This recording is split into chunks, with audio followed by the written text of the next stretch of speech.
You searched how to buy shares of GeneDx Holdings Corp, a clinical genomics and diagnostic testing company listed on NASDAQ under the ticker WGS. This video is educational only and is not financial advice. To buy WGS, you need a brokerage account. We'll use eToro as an example to show the process. After registering, you must verify your account, usually with an ID document, and add funds before you can place a trade. Use the platform search bar and type the ticker WGS to locate the listing. Select the result that matches GeneDx Holdings Corp to ensure you have the correct stock.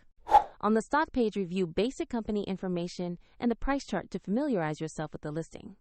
Confirm the name, NASDAQ exchange, and ticker WGS so you are on the right asset page. Click Invest or Buy, enter the amount you want to allocate, and carefully review the order details before confirming. If the market is closed, your order may be queued or set as a limit.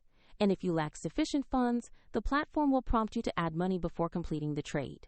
After purchase, the position will appear in your portfolio where you can monitor it. Find the eToro link in the description if you want to follow the same steps.